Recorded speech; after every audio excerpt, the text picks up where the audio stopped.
Hey, so I've been gone for a while.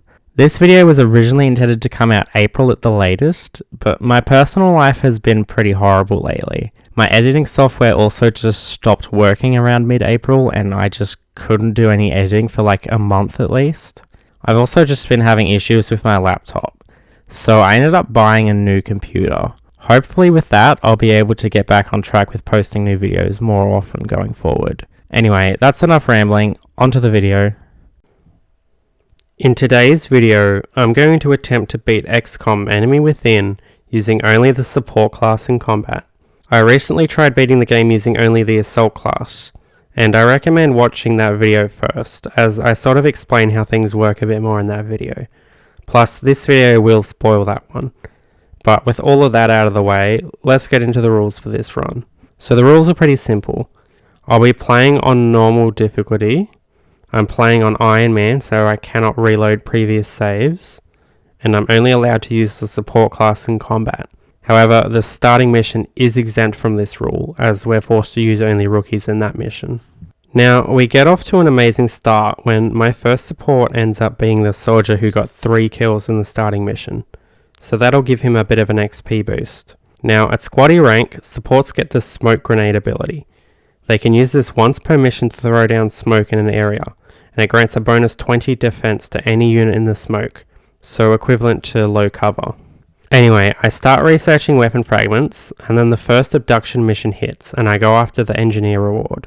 Now, this mission was really weird. So, to start off with, this first pot of sectoids just completely skip having their scamper move, and just wander over and begin taking turns. And it's worth noting that I had a similarly weird occurrence on this same map during my assaults only run, so I'm guessing it's a bug with this map or something. Anyway, I flank and kill the nearest sectoid, and then the remaining one chooses to just suppress me. So I hunker down, but it just suppresses me again, and then it suppresses me a third time after I hunker down the turn after that, so it seems really determined to suppress me. Now, due to the suppression, my chance to hit is only 20%, so I opt to reload my rifle, hoping that by not hunkering down, I can bait the sectoid to either move in or shoot me. But no, it chooses to suppress me yet again, so I decide my best option is to simply fire through the suppression. I miss my first shot unsurprisingly, but on the next turn I'm able to land the 20% and finally kill this damn alien. And I have to say, that was a really bizarre exchange. After that, I move in on the remaining 2 pods. I one-shot a sectoid with a 50% shot, and then I'm able to score 2 kills with my grenade. And when using this grenade, I actually destroy this meld canister. Yet, despite it being destroyed, the tile still acts as full cover, which the final sectoid moves in to take, which is so stupid. But whatever. I take a hit, and then I'm able to flank the sectoid and wipe it out, winning that cursed mess of a mission. Once weapon fragments is complete, I start researching experimental warfare so I can build the foundry. I'm then forced to skip a council mission and UFO crash site since my support is wounded. So the next mission I can actually deploy on is the second abduction mission. And I get some amazing luck as one of the abduction sites has a support soldier as the reward, so I obviously choose that mission. Now, I get a really good map. It seems to be some kind of construction site, but the great thing about this map is most of the aliens tend to end up in this lower area in the middle, meaning I can quite easily get a height bonus when fighting them, which greatly increases my aim. So I'm fighting the first pod, and I hit this buff sectoid, dealing 2 damage. Now, an interesting little quirk with how the mind merge ability works can be seen here, as it actually heals the sectoid, and due to my soldier missing, the sectoid ends up back at full health. Anyway, trading fire in this position clearly isn't working, so I back away out of their line of sight and take the opportunity to reload my gun. I regain line of sight and then opt to hunker down for a turn in case the sectoid was on overwatch. And then 2 more pods of sectoids wander over and trigger. So that's every single alien on the map active at once. Great. I move in closer and consider throwing my frag, but I don't know the exact positions of every sectoid, so I can't guarantee a multi-kill. Instead, I opt to use my smoke for some increased defense. On my next turn, I'm able to throw my frag to hit 2 sectoids, and since one of those sectoids was using the mind merge ability, this ends up killing 3 aliens. So that was a great turn, But now my smoke has dissipated and the remaining sectoids have the opportunity to attack, except they don't. The two I can see both go on Overwatch, so I take aim at the closest one and kill it in one hit. The other sectoid fires at me on its turn, and it actually hits for 4 damage, which is really bad. On my next turn, I fire at that sectoid in retaliation, and I do hit it, but my rifle rolls minimum damage, and so the sectoid survives on a single point of health. On the alien turn, the final sectoid wanders out from the darkness, whilst the wounded one goes on Overwatch. I finish off the wounded one, and that just leaves me with one alien left to kill. It approaches on its turn, and fires. And it hits me, and kills my soldier. And this was rough. That was a really good attempt considering my early XP boost, and the fact that the second abduction mission offered a support soldier as a reward. But it's okay, I'll just try again. How hard can it be, huh? Alright, here's your final spoiler warning for the assaults only video. But in that video, I was able to get a successful run going on my 4th attempt. My first 2 attempts ended in failure, mostly due to avoidable mistakes that I made. And when looking back at the footage, I was able to identify how I could have won those missions that had bested me. The 3rd attempt I simply restarted because my initial assault was wounded after the starting mission, resulting in me missing the first abduction mission and UFO crash site. So I simply opted to try again rather than press forward with a bad start. Once I got a successful run going, the assault class solo run was really quite easy. So I was not at all prepared for how difficult the support class solo run would be. I was expecting it to be a bit more challenging in the start, but not the worst. I was very wrong. So here we go.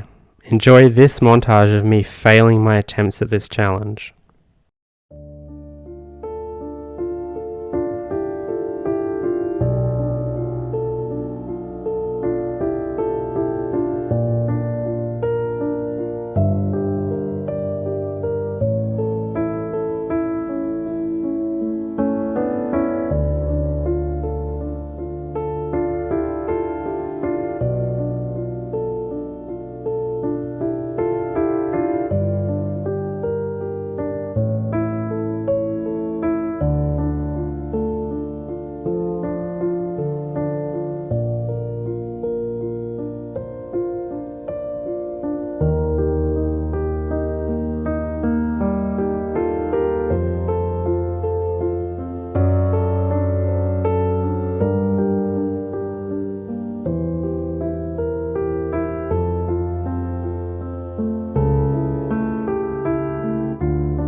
Okay, so that was a lot of failure. Now this all happened in October, and I ended up taking a bit of a break since the last couple months of the year things got really busy and hectic for me, and most of my creative energy was spent finishing the Civ 5 Mongol video. So I didn't come back to XCOM until early January 2026, and I spent some time thinking about my strategy, my plan, how I was going to get through this challenge, which brings us to this run. Attempt number 13 at this challenge. Now, it wasn't a perfect start. The starting mission was a bit messy, but I ended up getting this man as my first support soldier, Eduardo Guzman, who scored 2 kills, but did receive a wound that locked him out of deploying on the first abduction mission. Now, here with my research, I do something different from my first attempt. I start by researching meld recombination first, before going for weapon fragments. And once I complete the meld research, I immediately start building a genetics lab. Now, I'll explain my reasoning for this a bit later, but for now, let's have a look at the first real mission of this run, a UFO crash site. On the very first turn, I advance a short distance and enter Overwatch, and my hesitant approach turned out to be the perfect move, as on the alien turn, the first pod of sectoids emerged from behind a nearby, white barrel thing? Anyway, Guzman lands his Overwatch shot and kills one of the aliens straight up. On my turn, Guzman takes cover and shoots at the other sectoid. It's a 50% chance shot, which he lands, and again, he one-shots the alien. So, hot damn, that pod did not stand a chance. I continue to take things slow, reloading Guzman's rifle, grabbing the nearby meld canister, and then advancing towards the next sectoid pod, making sure to keep to full cover whenever possible, and on each turn, blue moving before overwatching. I figure out that they must be in the red shed, so I take a slower route around the back of this smaller building to avoid the large open door at the front of the shed, hoping to get as close as possible. I end up triggering the pod when I open this little side door, and since both of the sectoids stay close enough together for my grenade to hit both, I take them out that way. And with all the sectoids dead, that just leaves the outsider, which I'll find inside the crashed UFO. I take up position behind this large rock for cover and reveal the outsider, which approaches. Guzman then takes aim, another 50% shot, and he hits it. But the rifle rolls minimum damage, so the outsider survives on a single point of health. Not at all ideal. The outsider is then able to move, and it takes up position in full cover and enters Overwatch. Now it's in a position to easily flank Guzman next turn, which presents me with a difficult choice. I was really unsure with what was the right move here. If I take the 30% chance, I'm likely to miss. Hunkering down likely wouldn't work since the outsider can just flank me. And if I try to move to more secure cover to prevent myself from being flanked, the outsider will get a free reaction shot against me. So what do I do? Well, I opt to risk the shot, and as expected I miss. But all my worrying was apparently for naught, as the outsider doesn't move in to flank me as I was expecting it to. Instead, it just takes a shot at me from its current position and misses. Now it still has good cover, so I spend a long time trying to decide where I should reposition to.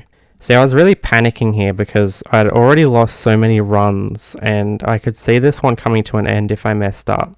I mean, if the outsider hits me just once, I'm likely to survive the first hit. But that will leave Guzman wounded, which could prevent me from going on the second abduction mission. But eventually, I move in closer to the outsider, bringing the hit chance up to 40%. And this time he's able to hit the thing and destroy it, winning the mission without taking any damage. I soon get the abduction mission, and the very first country offers up a support soldier. And better yet, the difficulty rating is easy, so there'll only be 4 sectoids on this mission to deal with. That should be more than manageable for Guzman. I get the observatory map and discover the first pod inside the nearest building, and they stick pretty close together, so guess how I deal with this pod.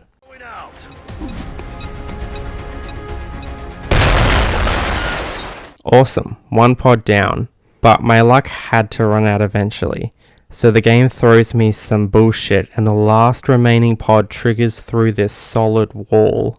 I opt to attack them from the roof. So I send Guzman outside, and then I have to read through the key bindings to figure out what button will let me actually go up to the roof, since my mouse scroll wheel decided that it didn't want to work. Anyway, once that was sorted, I send Guzman up the ladder onto the roof. Now on the alien turn, the sectoids use Mind Merge, but otherwise stay put where they are. And one good thing about Mind Merge is it actually allows you to see where the 2 merge units are, even in the fog of war. I move in closer, and once more the sectoids just mind merge and keep still, so this might not be as bad as I had imagined. So I drop down and spot them both. Now my chance to hit the buffing sectoid is 95%. That's pretty high, but it's not a guarantee, so I was really anxious here and just hoping that Guzman wouldn't miss.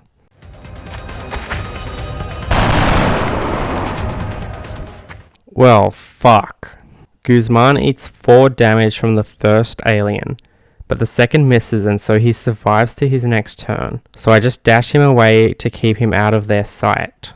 Now, sectoids are apparently creatures of habit, and these 2 are just doing the same thing each turn, just sitting exactly where they are and mind merging. My plan now is to advance back in alongside this wall, but I can't quite reach far enough with a blue move to spot them without moving a bit closer first. So I shift 1 spot closer and hunker down. This finally triggers some movement, and one of the sectoids comes in closer to have a look at my cowering soldier. So I retreat Guzman out of line of sight and hunker down again. Luckily the sectoids don't seem interested in investigating further. So I decided to run Guzman along the edge of the map back towards the front of the building where I started this mission, and then over to the ladder so I can once again ascend to the rooftop. So I repeat my earlier plan of attack, dropping down from the roof to flank the aliens. and this time I drop to the tile adjacent to the buffing sectoid, giving me a 100% hit chance, so Guzman can't miss this. And with that, I can finally kill these motherfuckers and end this mission.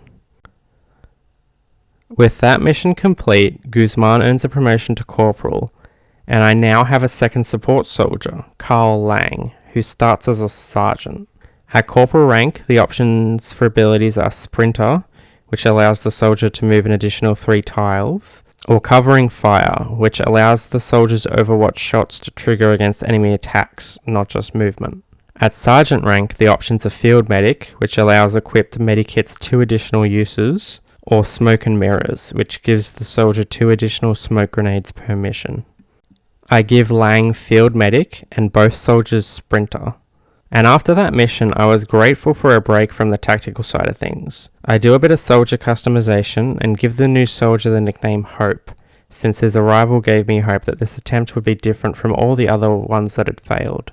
I gave Guzman a medal for his performance and purchased the Wetwork ability from the officer training school to boost the XP gain of my soldiers, since I needed to get a major desperately. And with weapon fragments soon researched, I begin work on beam weapons, although it's going to take a while for that one. Pretty soon I finish construction of the Gene Lab, and I submit both my soldiers there for some genetic modifications. Now, since I didn't use this in my previous video, I didn't end up explaining the mechanics of this. But basically, you can spend Meld, which you collect on missions, to genetically modify your soldiers to grant them certain abilities. There are 5 body parts that can be modified, and each body part has 2 mod options, with you being limited to 1 mod per body part. At the moment, I only have a few basic ones unlocked, but one of those mods is an extremely important one for me: Adaptive Bone Marrow. This gene mod does 2 things. Firstly, in tactical missions, it allows the soldier to heal 2 points of health per turn, up to a maximum of 6 health per mission, which allows me to heal my soldiers without the use of medikits. And additionally, the soldier will have their wound recovery time reduced by 66%, meaning after missions, my soldiers will be out of action for far less time than usual, which is very important as wounded soldiers can't deploy on missions, and with such a limited barracks, that can very easily lock me out of certain missions, as happened with the first abduction mission in this run, for example. I choose to get Adaptive Bone Marrow on both of my soldiers. Now, I make a little bit of a silly mistake and forget to deploy the free satellite the game gives you, so as March comes to an end, I miss out on some cash and personnel that I could have had. But oh well, we live and learn. April starts off with a landed scout UFO mission. I give Lang a medikit to make use of his field medic ability, and Guzman has a frag grenade. And I must admit, I was not as careful as I should have been on this mission. I think with a second soldier, and both of them now genetically modified, I felt rather overconfident, and I advanced towards the UFO through this open area with limited cover. The first pod I encounter contains 3 sectoids. I use Guzman's smoke grenade while Lang takes out the first sectoid. The remaining 2 fire on Lang, one hitting for 3 damage.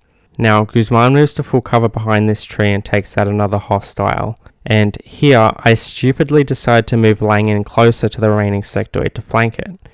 And when I move in closer, I trigger another pod of 3 sectoids. So I retreat Lang further back to keep him safe, completely wasting his turn by double moving.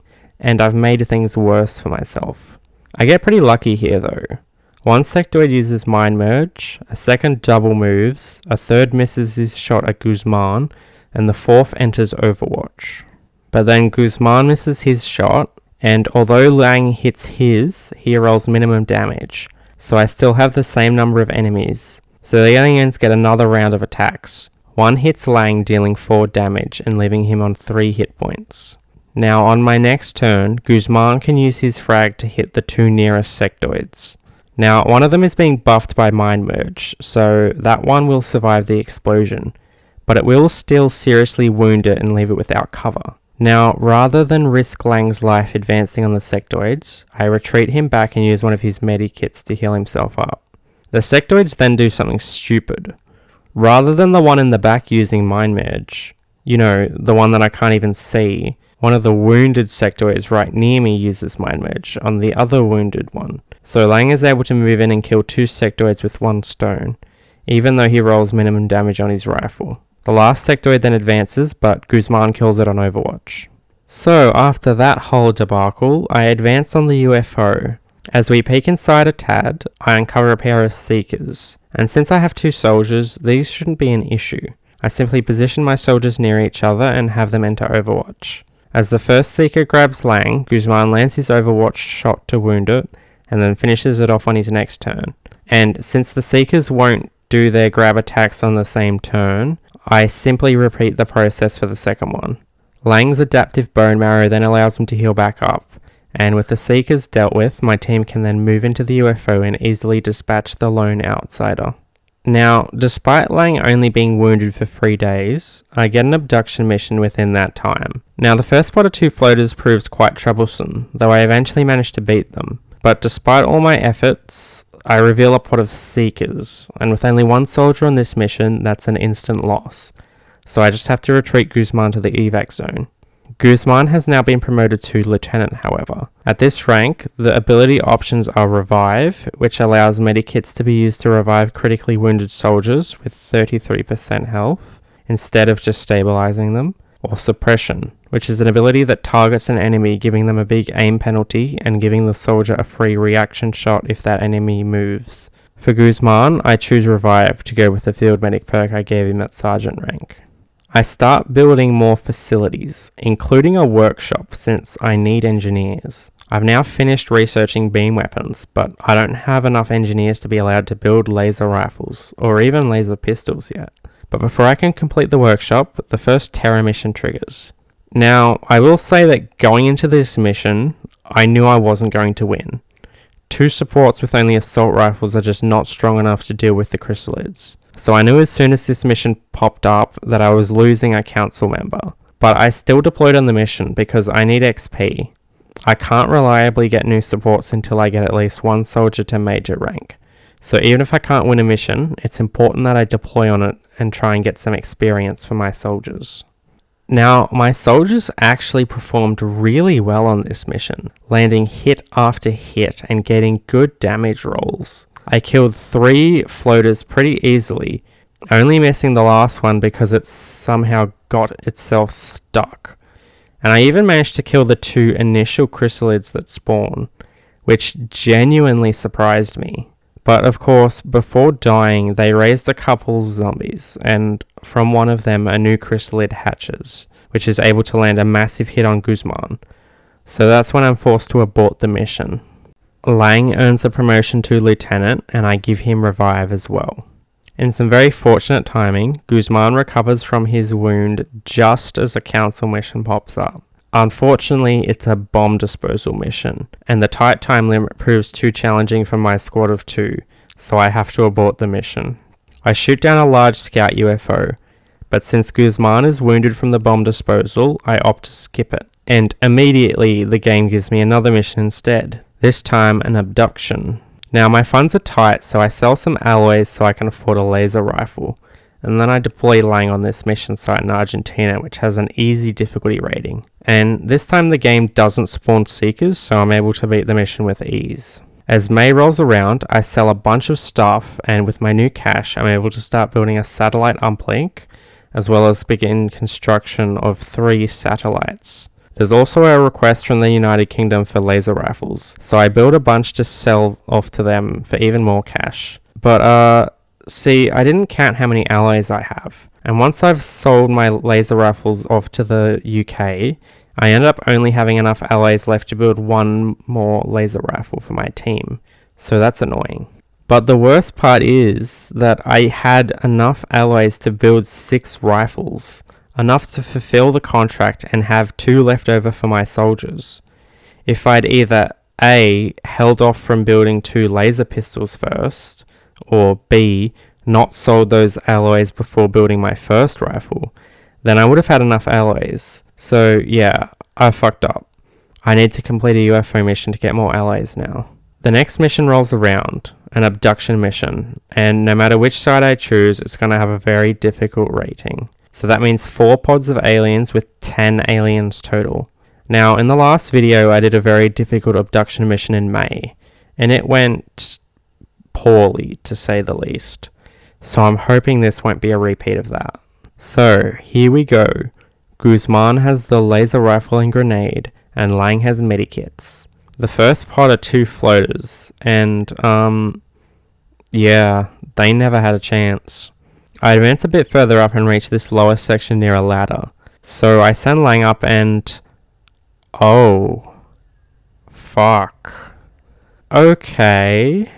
So Guzman can take full cover and then throw his frag at all 3 of the mutons, wounding the lot of them. And just about now, I'm really wishing I had a second laser rifle.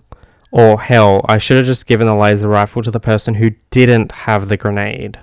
But now I'm left with Lang's last action.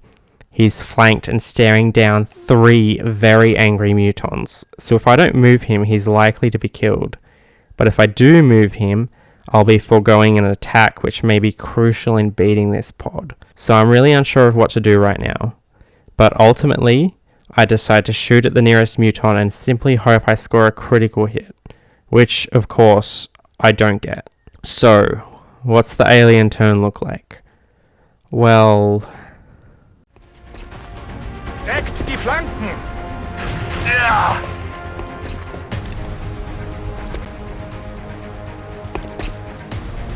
Ja!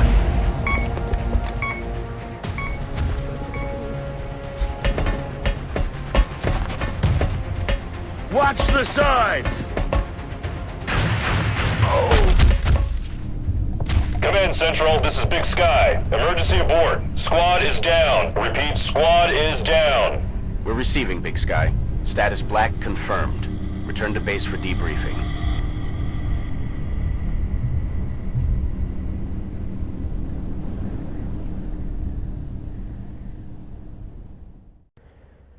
Yeah, so that was very, very demoralizing. Even more so than my starting attempt.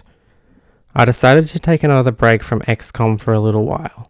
Then February rolled around, and between a cold and gastro, I spent most of that month sick. So it wasn't until March that I came back to doing attempts at this challenge.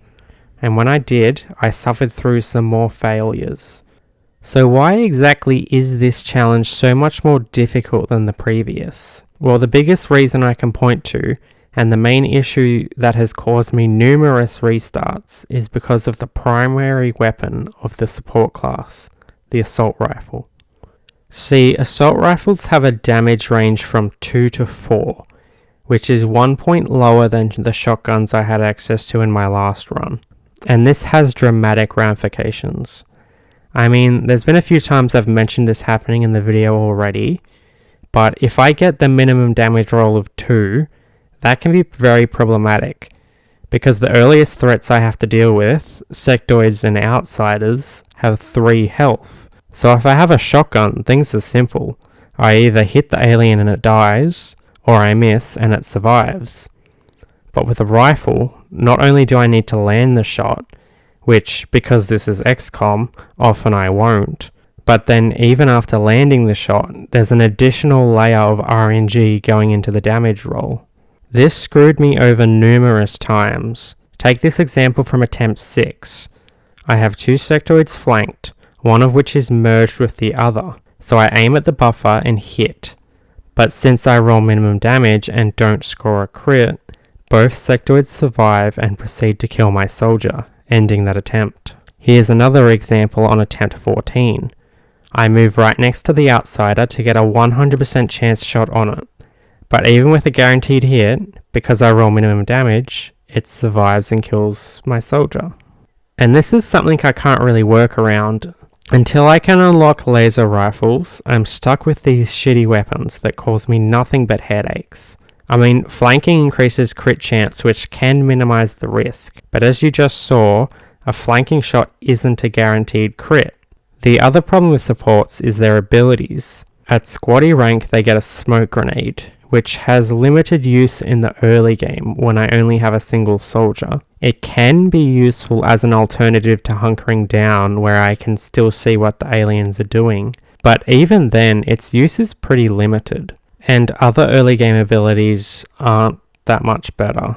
I mean, it's in the name, support class, This class is meant to provide support and healing to the other soldiers, but when there's just 1 or 2 of them, their abilities just aren't as useful. Now, there are some decent abilities they have later in their ability tree, but they won't be able to help me for the hardest part of this challenge, which is getting a major rank soldier. After that last attempt, I also learnt to not sell alloys when I can sell other less important resources, and I made sure to remember to actually deploy my free satellite in my attempts going forward.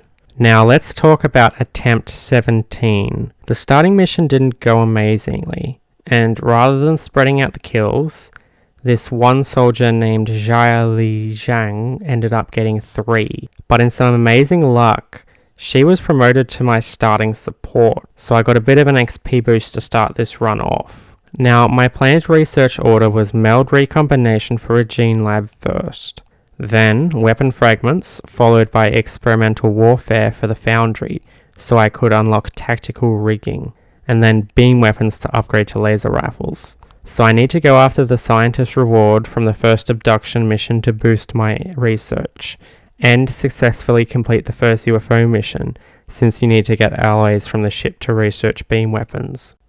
The first abduction had a moderate difficulty, so that meant 6 sectoids to deal with. The first pod I was able to get a height advantage on, which grants an aim boost that allowed me to kill the first alien, but then a second pod of sectoids emerges from the darkness before I finished the first pod off, so that's not good. I retreat away from the sectoid in the lower section, and then use a smoke grenade to protect myself, and luckily both of the sectoids that can see me miss, and they moved close enough together for my frag grenade to take them both out. After hearing noises that told me where the final pod was, I move in on them. Zhang's able to take out both of them without getting hit, and then that just leaves the lone sectoid that I left in the lower section of the map. I'm able to find it just where I left it, and after landing 2 hits on it, it's dead. The first UFO crash site mission goes really well too. I encounter the first pod of sectoids and am able to take one of the aliens out. And then the second one seemingly loses the will to live, as it just double moves and leaves itself out of cover. So I obviously take advantage and finish it off. Then as I advance towards the UFO, I trigger the outsider, but I also can see the second sectoid pod in the distance, although thankfully they can't see me, so they haven't triggered yet. Now, I don't want to fight both the outsider and some sectoids at the same time, so I opt to use my grenade to kill the outsider instantly. Then I use Overwatch and wait for the sectoids to approach and discover me. My Overwatch shot actually lands and I kill the first sectoid, and then after I can land a killing shot on the final alien and win the mission. And Zhang earns a promotion to corporal rank, and I take sprinter. The second abduction mission rolls around, and unfortunately they aren't offering a support soldier, so I opt to go for the easy mission with engineers as a reward. And this mission. Oh my. After encountering the first pod, I retreat behind this building out of sight. Now my plan was to bait out the mine merge and then use this door round the back to sneak up and land a hit on the merger. But when I open the door, the second pod happens to be there. So I use my grenade to kill them, but that still leaves the original pod to deal with. Without a good shot on the buffer, I move to the rooftop, with my plan being to find a good opportunity to drop down and score a 2-for-1 kill. So, after multiple turns of waiting around on the rooftop, I drop down and have a flanking shot on the buffer. It's only a 73% chance to hit, so I was really hoping I wouldn't miss. What? That's even worse. One sectoid moves into flank, and the second enters Overwatch. My best option here is to just retreat back to the rooftop and run the Overwatch. It thankfully misses, though I get this weird screen shake effect again, which you may remember from the last video. Now, the sectoids no longer seem interested in mind merging, which means I can't score a 2-for-1 kill, nor can I even see where they are in the darkness. So I just need to advance towards the edge of the rooftop and see what's here. I find the uninjured sectoid and land an easy shot on it, but of course, I roll minimum damage. Luckily the sectoid misses its shot on its turn, and then I can finish it off. And after dropping down and overwatching, I'm able to kill the final sectoid with a reaction shot and finally end this damn mission. With that mission done, Jang has been promoted to sergeant rank, and I give her field medic. Then I submit her to the gene lab to get adaptive bone marrow, and I also give her hyperreactive pupils, which grants a small aim boost after a missed shot. And with the foundry soon constructed, I begin developing tactical rigging. So, April rolls around and I get a UFO crash site mission, and by now I've made some tremendous upgrades. I've got laser weaponry now. I have the wet work perk for an XP boost. Jung has her gene mods, and with tactical rigging unlocked, I can deploy her with a medikit and a grenade. And going into this mission, I was mostly just hoping the game wouldn't deploy any seekers, because with only a single soldier, I have no counter for them. But thankfully, the game gives me literally every other alien species it can possibly give me at this stage in the campaign. I encounter a pod of sectoids first, then floaters, then thin men. And the great thing is that even if I roll minimum damage, the laser rifle can still one-shot all those aliens, and I managed to easily beat this mission without taking any damage. Jang's promoted to lieutenant, and I opt to give her suppression, since with only a single soldier I can use right now, revive is literally useless to me right now.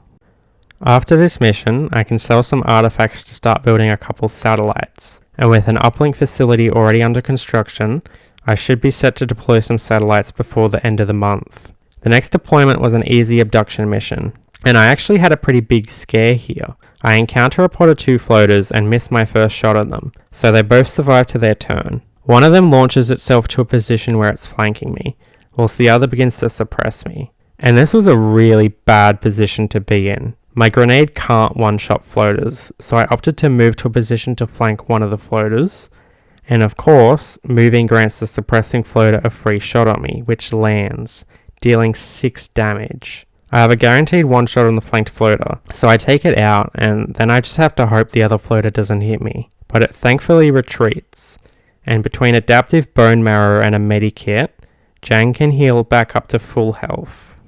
Anyway, after that initial scare, the rest of the mission goes off without any problems, and Jang earns a promotion to captain.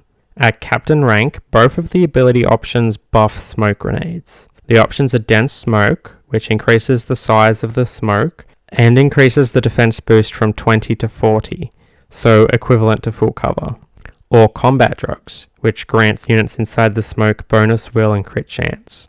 I take dense smoke. Now, I was really scared at this point. I had a soldier at captain rank, which is only 1 promotion away from having a major. This was the closest I'd been to getting the new guy perk during all my attempts at this run, and after 16 failed attempts, I really didn't want to lose here. All I needed was a little bit more XP, and I would be through the worst part of this challenge run. Now, I had to skip a council mission since Jang was wounded, so the next mission I could deploy on was an abduction mission. This site had a rating of difficult, so that means 4 pods with 8 aliens total. And I get this small graveyard map, so I was worried I could get multiple pods triggering at once. Now the first pod of sectoids was no problem, but then I end up triggering 2 pods of thin men at the same time. A grenade wipes out 1 pod, but that leaves the other 2 thin men alive to shoot at me, and they both hit. And I got so extremely lucky here, and Jang survives on a single point of health, thanks to the first thin man rolling minimum damage on its attack. Suck on that, you alien bastards. Not so nice when it happens to you, huh? After that colossal scare, the rest of the mission is wrapped up successfully, but I still don't have enough XP for Jang to be promoted to major rank, and she's wounded for several days, forcing me to skip the Terror mission and a landed UFO mission, which causes panic to rise and Mexico to leave the council immediately. I soon finish constructing some satellites, and I deploy all 3 to Africa to secure the continent bonus there, which grants additional funds each month. May then hits, and India and Australia leave the council, but with plenty of cash, I start building another satellite uplink facility, as well as 3 more satellites to launch before the end of the month. So with plenty of cash and more satellites on the way, I'm feeling quite confident in how things are going on the strategic layer. But May brings with it something very scary on the tactical layer: mutons. These hulking beasts spelled my doom in my previous best attempt, so the fact that they can start deploying on missions is not good at all. The first deployment in May is a landed UFO, and by this point I've unlocked carapace armor, giving Jang even more health. Now, I spend a lot of time slowly advancing through the map. I can hear mutons and floaters in the distance, so I'm very worried about what aliens I may encounter. But the first pod I encounter happens to be a pair of Seekers, so I beeline straight to the evac zone and return to base without earning any XP. Hopefully this abduction mission will work out better. It's only got a moderate difficulty rating, which is good. Now, I spent a long time just slowly making my way around the edge of the map. I can hear mutons in the distance, so I know at least one pod of them is out there. But luckily, the first pod I encounter is a pair of thin men, and as my Overwatch shot hits one of them, it happens. Jang earns enough XP for a promotion. Now I just need her to make it back home alive. So I start retreating back towards the evac zone, keeping to good cover since there is an active alien on the field. The thin man soon shows its face, but is killed by Jang's Overwatch shot. But then the mutons arrive. I score a reaction shot against one of them, but with their large health bars, it only wounds it. Now, I don't want to fight them, so I keep moving towards the evac zone, taking up position behind full cover and hunkering down. The uninjured one double moves right next to me, and I opt to dash far away. But the second muton was on Overwatch, and it hits Jang for 5 damage. They advance closer, but they can't get a shot off on me. And then on my next turn, I move Jang to the evac zone and leave. Jang has finally been promoted to major rank. At this rank, supports get an ability called Deep Pockets, which grants all limited use items in the soldier's inventory an additional use, which is an extremely good ability. But far better than that is the fact that I'm able to finally get the new guy perk, and after 16 failed attempts that didn't even get close to this moment. And between my starting pool of soldiers and some additional recruits I hire, I end up with 5 new squaddies to join Jang by the time the next mission rolls around. I spent a bit of time customizing my new soldiers, and the game actually gave me a couple more soldiers from China. So I decided to rename one of them to Long Zhang and have him be Jia Li Zhang's brother, just for some fun little flavour. My personal favourite soldier though was this Canadian who I named Wellington. Now I can finally deploy on some missions with multiple soldiers. The first one is a bomb disposal mission, and I have to say, it feels like Jia Li Zhang is babysitting here. She's got all these abilities, genetic modifications, the laser rifle and carapace armor. Whereas my new squaddies are in basic gear wielding basic rifles and have no special abilities, not to mention their stats just being so much lower. But even despite that, this mission is pretty easy, and my god, does it feel really good to finally be able to play with a full squad again. After completing that mission successfully, I get some more money and use it to purchase enough laser rifles for my whole squad, as well as the second set of carapace armor. Although I don't have enough alloys to get a full squad's worth of carapace armor as of yet. I also buy an arc thrower so I can begin advancing the story. And then I get a request from the UK who wants to buy flashbang grenades. So I sell some alien corpses to get enough cash to build some flashbangs and fulfill the contract. And with the money I earn from that, I can purchase the Iron Will perk from the officer training school, which will boost the will growth for my new soldiers. And I also buy some medikits and scopes. I'm able to use my new gear on the next abduction mission. Now, most of this mission is uneventful, but there is one thing worth mentioning. At some point, a pod of 3 mutons approach, and one of them positions itself near Wellington, who I've equipped with the arc thrower. So I get one of my soldiers to wound the muton, and then I send Wellington in to stun it, and his attempt is successful. So, after the mission, I begin interrogating the muton. As June rolls around, I get a UFO mission, giving me an opportunity to capture an outsider and progress the story. So let's see how this goes. The first pod I encounter is 3 mutons, and I easily dispatch 2 of them before the third begins retreating. And as I try and chase after it, I end up getting approached by some Seekers and Sectoids. But none of these aliens pose any real threat to my squad, and I eliminate them all and can proceed into the UFO towards the outsider. After triggering the outsider, I take a pistol shot at it with Wellington to wound it, before moving in with Huang for the stun, which succeeds. Zhang earns her final promotion. At Colonel rank, the options for abilities are Savior, which grants an extra 4 points of healing per medikit use, or Sentinel, which grants a second reaction shot when using Overwatch. Since Zhang has Field Medic, I give her Savior.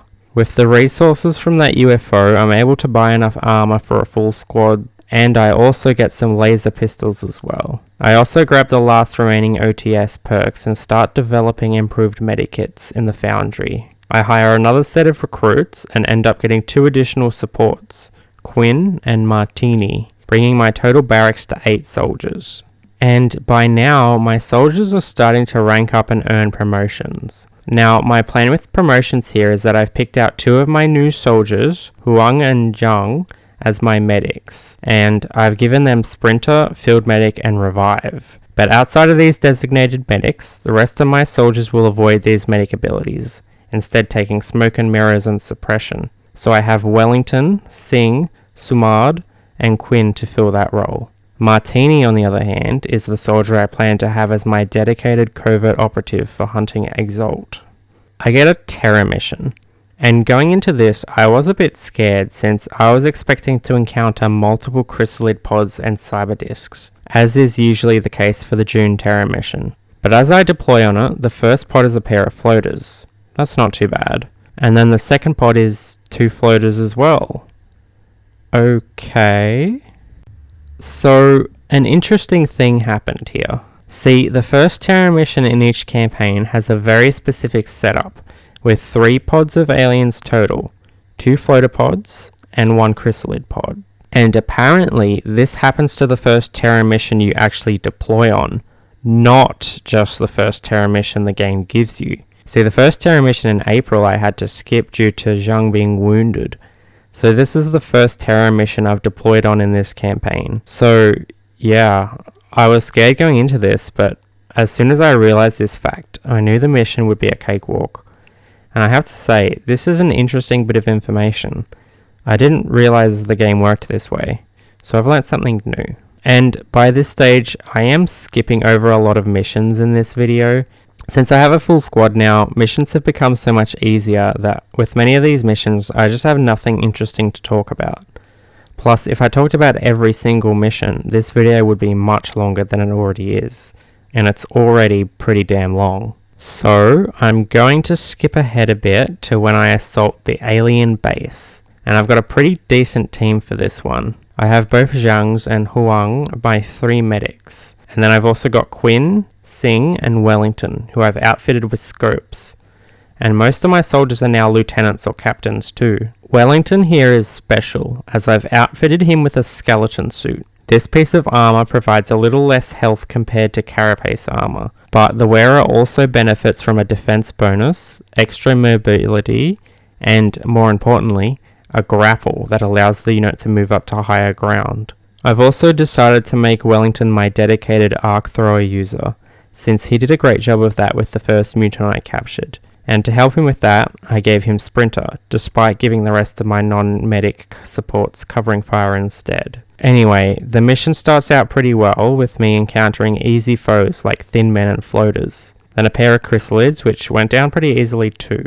Then there was a cyber disc, and although it has a high health pool, I'm able to suppress it. And this seems to break the cyber disc as it does nothing on its turn, allowing the rest of my squad to advance in and take it out. Then I take out some drones and seekers before advancing to the final chamber. Up until now, this mission has been super easy, but once I enter the final chamber, things take an interesting turn. See, I try to move to this spot behind this half wall, but the game ends up targeting a different spot just as I click.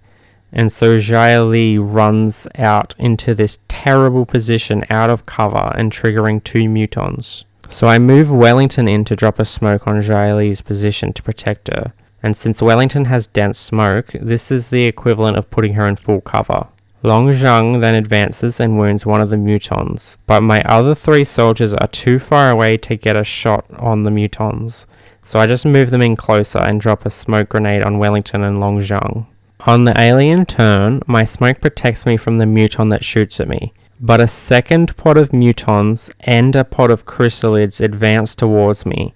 So now I have 6 aliens active. Except, on my turn, as I move Xia Li into cover, she triggers the sectoid commander. So that's actually 7 aliens active. Now, remember how I captured a muton alive earlier in the run? Well, doing that allowed me to acquire an alien grenade, which I've equipped on Xia Li, and I plan on using it this turn. Although I spend a long time trying to decide which enemies I should prioritize killing first. But ultimately, I decide to target the chrysalids first, since they do the most damage, can inflict poison, and can make zombies. So I use Huang's frag grenade and Zhang's alien grenade, and both of these combined does just enough damage to kill both chrysalids. Next I use Xing's grenade on the 2 nearer mutons to both damage them and destroy their cover, which leaves them open for Quinn and Long Zhang to finish them off. And then I get Wellington to throw another smoke grenade to protect Xia Li. Both mutons then take aim at Quinn, the first hitting her for a 9 damage crit, and the second finishing her off. Thankfully she only goes into bleed out rather than dying outright, and in some more luck, the commander fails its mind control attempt. On the next turn I start by firing at the sectoid commander with Wellington, dealing 6 damage to it, but Xing misses his shot, and Huang spends his turn reviving Quinn, who I retreat out of sight to avoid her getting hit again. Xia Li lands a crit on one of the mutons, though it survives, and Long Zhang then advances towards his sister and drops his smoke grenade on the both of them. Both mutons target Xia Li, one hitting her for 5 damage. Then the commander uses Psi Panic on her, causing her to freak out and hunker down. On my turn, Long Zhang can move in to flank and kill one of the mutons, but my other soldiers can't get a shot on the one that remains, so I drop yet another smoke grenade on Xia Li, then enter Overwatch with a couple other soldiers. The surviving muton misses its shot against Long Zhang, but the sectoid commander then hits him with Mind Fray, dealing 5 damage to him. But then I can finally finish off the final enemies and win the mission. Quinn and the Zhang siblings were wounded pretty bad in that one, but the mission was successful and nobody died, so that's good. Now our MVP, Xia Li Zhang, is able to recover by the time of the next mission, thanks to her adaptive bone marrow, but the other 2 are still wounded, so they're out. And speaking of gene mods, I've actually given Xia Li 2 more mods by now. Adrenal Neurosympathy, which grants nearby squad mates several small stat boosts if she scores a kill, and Bioelectric Skin, which reveals the location of nearby enemies in the fog of war, and also renders her immune to strangulation. I also have Sumad, who I've given some gene mods. I've given him muscle fiber density, allowing him to jump up onto rooftops without the need for climbing aids. And I've also given him depth perception, which grants a minor boost to aim and crit chance when shooting enemies at a lower height. This is nothing game changing, but these abilities are kinda nice to have, providing some slight utility. But anyway, there's not much special to report about this mission. Wellington takes a small wound, but other than that, I don't have any real issues, and I succeed the mission, and Wellington has recovered by the time the next mission has rolled around anyway. Now, for this landed UFO mission, I opt to let Xia Li sit it out in favor of giving the rest of my soldiers a chance to earn some XP. Anyway, I start by triggering a cyber disc. Now, Huang can hit it for a little bit of damage, but the rest of my squad is just slightly too far away to be able to shoot it. So I take out one of the accompanying drones and then get Quinn to drop a smoke on most of my squad. The cyber disc advances and then enters Overwatch, and then the remaining drone repairs the CD. Now Overwatch isn't too bad for me since suppression actually removes it. So Quinn can suppress the cyber disc, and then in a bit of greed, I send Wellington off to get the meld canister that's about to expire, which reveals a pair of Seekers. Wellington can then destroy the remaining drone, just leaving me with a cyber disc to deal with. But only Zhang can land a hit on it, as the rest of my troops miss their shots. Then, on the alien turn, 2 mutons and a berserker show up. Oh no. Quinn's able to damage the CD as it moves, and then it just sort of floats there, ominously. Seriously, why does the camera linger on it like that? What is it doing? But anyway, now I have 4 strong alien units I can see, plus the concealed Seekers somewhere around here. So this is not a good situation. Now the Cyberdisc is nearly dead, so I want to finish it off first. So I move Samad in to target the big circle, and he ends up rolling maximum damage on his rifle, dealing exactly the amount of damage I need to kill it. So he really saved me a lot of trouble here. Next I want to target the Berserker. Quinn lands a hit on it, and it triggers an intimidation check, which actually causes her to panic.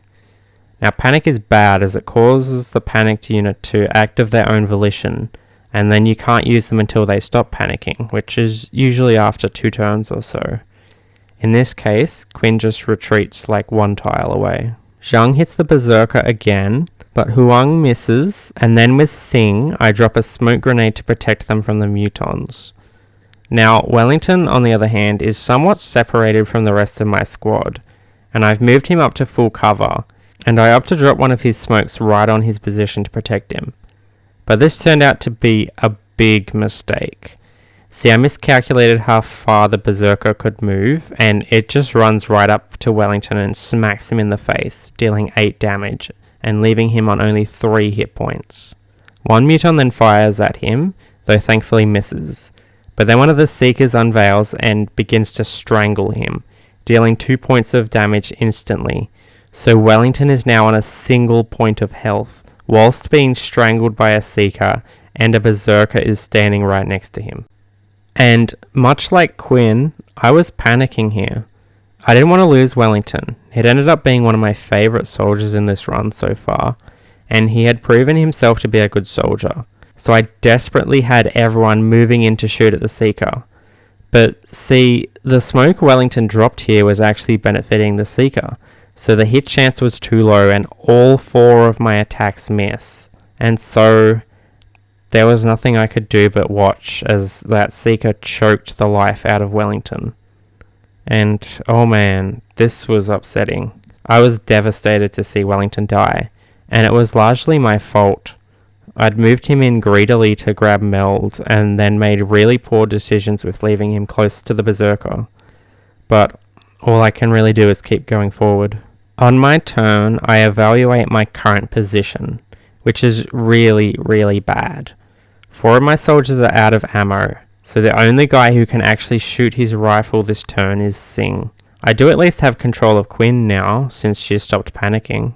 Anyway, the Berserker is the biggest immediate threat, so I get Sing to shoot it, and he leaves it on 3 hit points, which is perfect, as it means Quinn can use her grenade to finish it off. And then with my other 3 soldiers, I simply retreat away from the aliens and reload their weapons. The mutons spend their turn double moving towards me, since I'm so far away from them, and then a Seeker begins strangling Sing.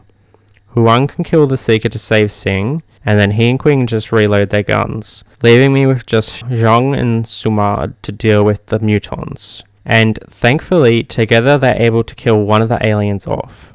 The remaining muton then runs away, but it doesn't run far enough, and on my next turn I can move my soldiers up and take it out. And with that, I've thankfully dealt with that encounter without losing anyone else. I mean, there's still the Seeker that killed Wellington around somewhere, but a Seeker doesn't pose much threat on its own, and after it reveals, I can easily kill it. But my troops barely get a break as 3 more mutons then wander over and trigger. And honestly, I'm just really glad they weren't accompanied by another Berserker. I have to move in closer to get a visual on them, and after 3 shots I can kill one of the mutons. The surviving 2 fire at Sing, but both thankfully miss. Huang can toss a grenade at both mutons, and Sing can move in to flank and kill one of them, and Sumad lands a 45% chance shot to finish off the last one. Anyway, after all that, I can finally move my squad into the UFO, and it's actually really empty inside, and I don't encounter any more pods until reaching the bridge where the sectoid commander pod is located. And they aren't a problem since I can flank them with my entire squad. So that's the end of the mission. That was a really rough mission. Losing Wellington was a big blow to me. He was a major and was among my highest ranked troops. And remember, my barracks is still pretty small. I'm down to 7 total soldiers. After that horrible UFO mission, I get hit with the base defense mission. Now, the same rules as in the last video, I'm not allowed to take any actions with the base personnel. I'm just going to leave them where they are. Now to start with, I have both Zhangs and Huang on the field. The first alien to arrive is a muton that goes down to my Overwatch fire. But after him we have another couple mutons, a berserker, 2 chrysalids off in the back room, and a mechtoid. And this is a lot of health for me to have to work through. Mutons and chrysalids demand at least 2 shots each. And as for berserkers and mechtoids, well, they each require multiple shots to go down.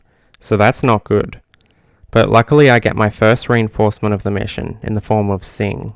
Now on my turn I focus on the mutons first, landing all 4 of my shots to kill them both. Plus I use the skeleton suit, which I've now equipped on Zhai Li, to grapple her up to the 2nd level. The melee enemies all charge in towards Long Zhang, who's still on the ground floor, but they weren't close enough to make any attacks, thankfully. The mechtoid meanwhile kills one of the base personnel. I dash Long Zhang away from the aliens to keep him safe, and then I kill one of the chrysalids and use Sing to wound the mechtoid. The berserker runs upstairs to kill another of the base personnel, and the surviving chrysalid dashes over to Sing. The mechtoid also moves up right next to him, before missing its shot against Huang. Now, the chrysalid and mechtoid are right next to each other, so I want to use my new alien grenades to attack them. See, I've completed the Foundry project, which gives me unlimited alien grenades to equip on my soldiers. But look at this bullshit. I move Sing out of the way and then try to throw one of his grenades, but apparently he can't toss it around the corner. Huang can toss one of his, thankfully, wounding both aliens. Sing can then simply shoot at the chrysalid to kill it. I then have both Zhangs reload their weapons. On the alien turn, the berserker charges and destroys his wall for some reason. And then the mechtoid moves in and hits Sing for 8 damage. And then the second wave of alien troops arrive, flying units coming in from the side. And this wave of aliens includes 3 cyber discs. 3 of them. That is very scary. Sing and Huang can finish off the mechtoid, Zhai Li can wound the berserker, and Long Zhang moves towards Sing. When the berserker gets its turn again, it does whatever this is. So it isn't being too threatening right now at least.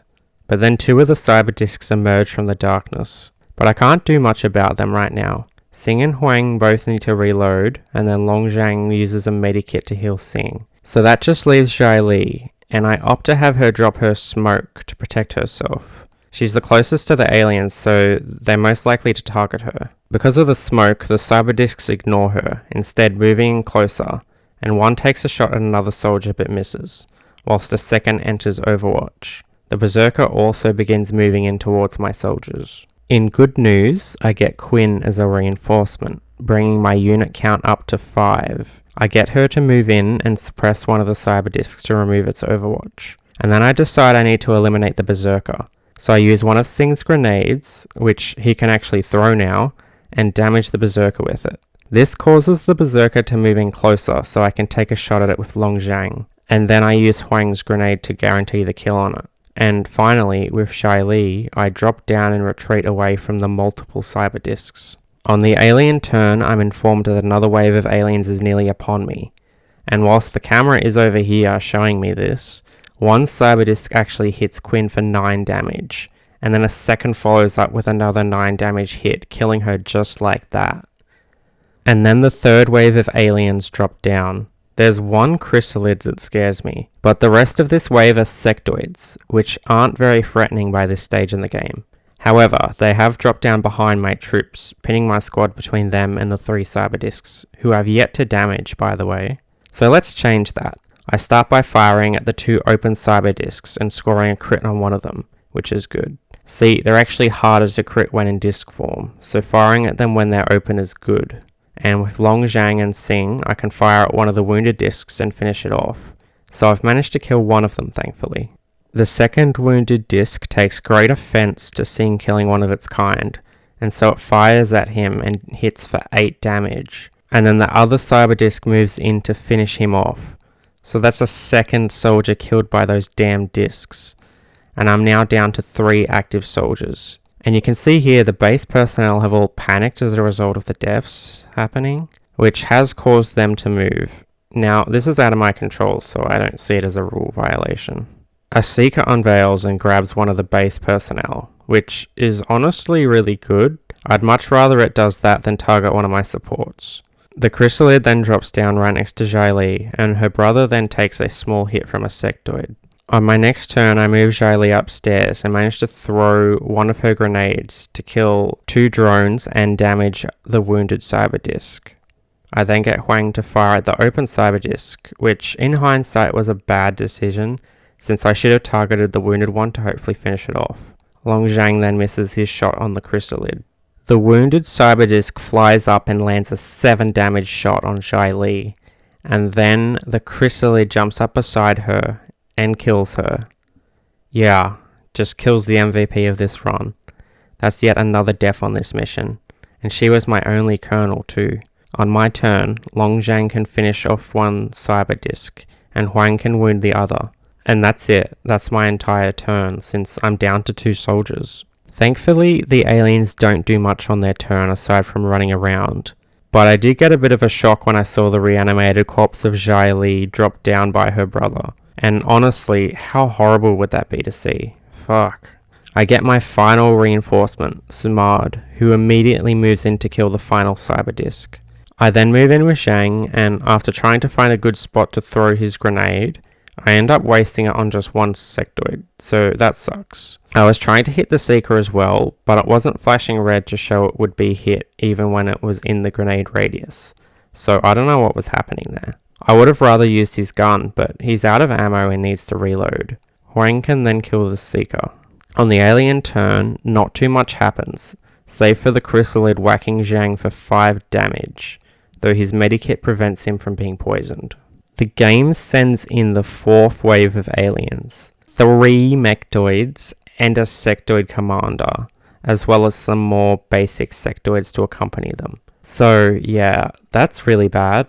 Mechtoids have 20 health each, and there's 3 of them. I send Zhang upstairs and use a medikit to heal him up. I move Sumad in to join him, and Huang retreats away and reloads his gun. The Chrysalid follows my soldiers upstairs and hits Sumad for 7 damage, and a sectoid even hits Zhang for 2. I get Sumad to shoot the Chrysalid and wound it, and then Huang can finish it off, which leaves Zhang to heal Sumad with a medikit. But then a new Chrysalid hatches from Xylee's zombified corpse, and immediately jumps up to wound Sumad again, and the sectoid even joins in and hits him too. Sumad shoots the Chrysalid, and then Zhang, who still hasn't had a chance to reload his gun, has to use his grenade to finish it off. Huang can then finish off the pesky little sectoid. Then, check this out. A mechtoid runs up to the 2 base personnel who came through in the most recent reinforcement drop, and it shows the action cam as it takes aim and unloads into one of the soldiers. But she just shrugs it off, surviving the hit. What a legend. Another wave of aliens dropped in, including a 4th mechtoid and another berserker. I just spend a turn reloading everyone's weapons, and then on my next turn, Zhang can heal Sumad and Huang dashes over to make his way towards the other 2. After that, the aliens have finally finished massacring all the base security, and then they send in their final wave of aliens, which includes 2 more mechtoids, as well as a Cyberdisc and a 2nd berserker. They are far away for the moment, but they won't stay far away for long. Now, as I move my troops closer together upstairs, I discover a berserker has come up here, so I shoot at it with Zhang to draw it in closer, except it doesn't get drawn closer, it just drops down onto the 1st floor, so I just overwatch with the other 2. Huang's reaction shot triggers on a sectoid, but he misses. Sumad lands his shot though, dealing 4 damage to a mechtoid, and a 2nd mechtoid then approaches, this one shielded by Mind Merge. Now as I move Sumad, a cheeky little sectoid bastard manages to score a cheeky little overwatch shot on him and deal 3 damage. But then Sumad and Huang can land some shots, and Zhang drops a smoke grenade on them to keep them safe. It seems to work as nobody takes any shots at me. And see, one major advantage I have here is the upper levels. By keeping elevated, I can get a height bonus when firing at the aliens. And more importantly, it keeps the aliens away from me. Mechtoids can't climb ladders, so that keeps the 6 of them that are currently active on the ground floor. And although the rest of the aliens could climb upstairs, they seem awfully reluctant to do so. I move Zhang in to flank a nearby sectoid, But as he moves in, I discover a Mechtoid there which was apparently on Overwatch, and it hits him for 6 damage. So instead of shooting the sectoid, I retreat Zhang back to his starting position, wasting his turn. Instead, I use Sumad to kill the sectoid, and then Huang can heal Zhang. I then use another of Huang's medikits to heal Sumad back up to full, but by now I am beginning to run low on utility items. Huang has 2 more medikit uses, but Zhang's run out of medikit uses, and Sumad has my 1 remaining grenade. A Muton moves into my sight, and after a shot from both Zhang and Sumad, I can kill it. And then I heal Zhang once more with another medikit. I'm then joined by the wounded Berserker as it climbs upstairs, and once again, after shooting it, it opts to drop down to the first floor. Very weird. I then use Sumad to shoot the second Berserker, and then Huang finishes off a sectoid that had also climbed upstairs. I then take some more hits. A Mechtoid can flank Sumad and hit him for 7 damage, and then the Cyber Disc flies in to hit Huang also for 7 damage. I misclick when trying to move Sumad, leaving him out of cover, so then I drop one of his smokes on the squad and reload with the other 2. And although most of the aliens either run around uselessly or miss, the Cyber Disc moves in and shoots Huang, sending him into bleed out. And look, there's just no way of winning this. I send Zhang downstairs, and just look at this ungodly sight. Fuck, there's just so many aliens. But anyway, I use my remaining 2 actions to kill the sectoid commander who's used its greater mind merge ability, just to maximize alien casualties, before I watch Zhang and Sumad each die horribly.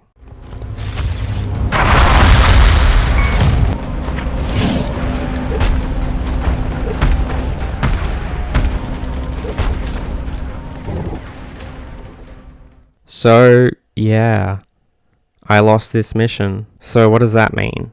Is the run over? Well, see, the XCOM Base Assault is a special mission in that you aren't allowed to lose it. So even though the game is in Iron Man mode, I am allowed to restart this mission and try again. But the question is, even if I run it through again, will I even be able to win? I was not at all close to winning in that first attempt. I got my ass handed to me. Things went well enough at the start, but once I started losing soldiers, I quickly became outnumbered and outmatched by the alien forces. So I begin my second attempt at this mission much the same, with overwatching my initial 3 soldiers. As the first alien units deploy, there's a sectoid first, which draws all my overwatch fire, before they then deploy 2 berserkers, 2 chrysalids, and 2 mutons. So no mechtoid this time, which is nice. But for my next turn, I focus on the mutons, as I did the first time, and I managed to kill them both. Now I thought the nearer berserker would be too far away from Singh to attack him, but it ends up using the bull rush attack to charge through the wall and deal heavy damage to him. And I have to be honest, I have no idea how this ability really works or what the restrictions on it are, but regardless, Singh has been majorly wounded. The other berserker then climbs up a ladder right next to Zhai Li, but on my turn, I can move Long Zhang in to target the berserker, causing it to drop down to the first floor, and then Zhai Li can move to stand in front of the ladder so the beefy boy can't climb back up. I then wound the chrysalid I can see, and with Singh having dashed upstairs to escape the berserker, that's it for my turn. Now, the berserker that attacked Singh starts to go after base security, so that'll keep it occupied for a couple turns, whilst the other one runs around looking a bit lost with all my units on the second floor out of its reach. But chrysalids have a big jump, and the wounded one leaps up beside Long Zhang and hits him for decent damage. Zhang can kill the chrysalid that just attacked him, and then Huang and Singh can kill the other one. I then move Zhai Li to block the ladder near Huang and Singh. Then it's time for wave 2 of the alien forces. Just like last time, there's 3 cyber discs, as well as a couple drones and a seeker. I move Zhai Li over to Singh and heal him back up to full health, and then I move Huang to take her place blocking the ladder as he reloads his gun. I then move Long Zhang back down to ground level to take up full cover and heal himself, and Singh just reloads as well since there isn't anything for him to shoot at. Now, the berserkers are thankfully too dumb to seek out a ladder, so they just run around being silly, and 2 of the cyber discs emerge and kill one of the base security personnel. I retreat Long Zhang out of sight and have him reload, and the cyber discs are too far away from my squad's current position, so I instead focus on the berserkers, shooting one with Zhai Li and then dropping a grenade on the duo with Singh. and then Huang's able to finish one of them off. And even though I've now left the ladder unblocked, the remaining Berserker is too stupid to climb up and continues running around like the dumbass he is. And the other aliens don't do much. Quinn arrives as my next reinforcement, and I can dash her upstairs to join the rest of the squad, who spend this turn focusing fire on one of the cyber discs and killing it. So that's 1 of 3 down. Once again, the aliens don't do much on their turn, but the third wave of aliens spawn in. There's a chrysalid which could be dangerous, but the rest of this wave is sectoids, who are little more than irritations. Quinn and Singh take out the chrysalid with ease. Huang wounds the Berserker, and Zhai Li wounds the second cyber disc. Longzhang is able to then land an overwatch shot on the third CD as it flies out to greet me, and then the second one flies in close and hits Huang for 9 damage. The Seeker then unveils and starts strangling Longzhang. On my turn, Zhai Li and Quinn can each shoot at the nearest cyber disc to finish it off, and then I retreat Huang back to heal up. But I can't free Longzhang from the Seeker's grasp this turn, so he takes some more damage, but none of my other soldiers come under fire. On my turn, I move Huang back towards the enemies, and he can get a shot off on the Seeker to kill it and free Longzhang. Quinn and Singh can then kill the last cyber disc, while both Zhangs reload their weapons. The next turn, I kill a couple weaker enemies, and even land an overwatch shot on the Berserker, and then the next, a wave of alien units spawn in. Multiple sectoids, 2 mechtoids, and 1 sectoid commander. But I also get reinforcements of my own as Sumad arrives, my final soldier. He moves in and finishes off the Berserker, and then most of the current active enemies are too far away from me, so I take the chance to heal my wounded and reload my weapons. The second drone then emerges and takes me by surprise, mostly since I'd forgotten about it, but I easily destroy it and a sectoid on my turn, and I just kind of sit back and wait with the rest of my squad. In fact, the next enemy wave spawns in before I've really engaged the mechtoids and commander. But speaking of the commander, thanks to it having used its greater mind merge ability, which it can use on all sectoids and mechtoids in its sight, I know exactly where it is, and it's certainly a juicy target thanks to the mind merge, since killing the commander will kill any lesser sectoids it's buffing, and will deal some slight damage to any mechtoids it's buffing. So I drop Longzhang and Sumad down to ground level, and have each of them toss a grenade its way. And just like that, the commander is dead, along with 3 normal sectoids. And then I can move in with the rest of my squad to target the first mechtoid, bringing it down to 3 health. But then it moves forward and just kinda hides where my soldiers can't see it. So I have limited options to shoot at next turn. And by limited, I mean a single Berserker, who is all my troops can see from their current vantage point, which I don't wish to leave since the height bonus makes this a very attractive spot to be. I managed to kill the Berserker and drop a smoke grenade on my squad up there to keep them safe, except for Longzhang, who is still on ground level. And some fire destroys his cover, leaving him exposed as the wounded mechtoid pops up, and he eats 7 damage. But aside from getting a glimpse at another mech, which then disappears, no other aliens are nearby, so Zhang survives and the final wave of aliens spawn in, notably including 2 additional mechs, another commander, and a cyber disc. On my turn, I move Longzhang back out of sight and have him heal himself. I then finish off the wounded mechtoid, drop another smoke on my squad, and reload my guns. And then some new enemies move into attack range. A shielded mechtoid, a muton, and a sectoid. Now, first I use Singh to drop yet another smoke to protect my squad, and then I start attacking, focusing on the muton and sectoid first, and killing both of them. Then the mech, along with a second nearby mech, both hide behind the wall here out of sight. Without anyone to shoot at, I mostly resort to Overwatch, drop another smoke, and I move Longzhang over to rejoin the rest of the squad. The unshielded mechtoid emerges first, eating 12 damage from my overwatches, before hitting Singh for 6 damage. The second mechtoid misses its shot, and then a berserker begins approaching. Sumad and Quinn finish off the wounded mech, but the second one is shielded, and I really don't want to shoot through the shield, since it halves incoming damage, and will be replaced by a new shield next turn. So I heal Singh, and then get him to suppress the mechtoid instead, also landing a hit on the berserker.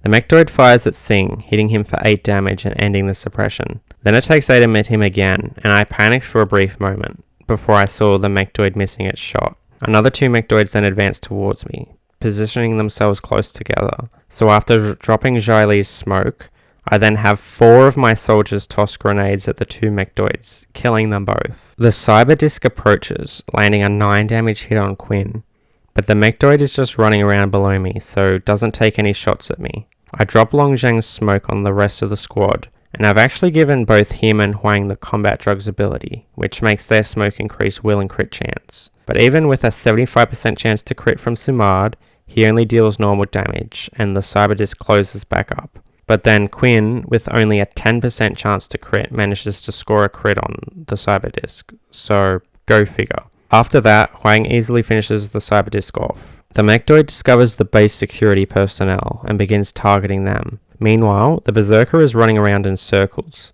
but some new aliens approach, including the sectoid commander and a drone. Xylee takes out the drone, and then I deal some minor damage to the commander and mechdoid, but nothing serious since it's hard to get good angles on them.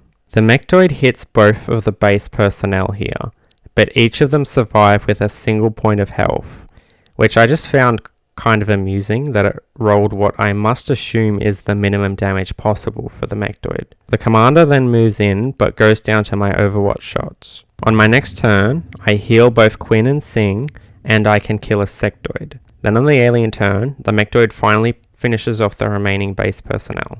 Now I've lost sight of the mechdoid, so I drop Sumard down to scout out their location, and the Berserker is there too, so I get him to shoot it, drawing it in a little closer. Huang and Xylee both have some grenades left, so I toss a couple down to the aliens, wounding them both severely, and then Long Zhang can finish off the Berserker, and Quinn can kill the mechdoid. And with that, the mission is over, and I've won.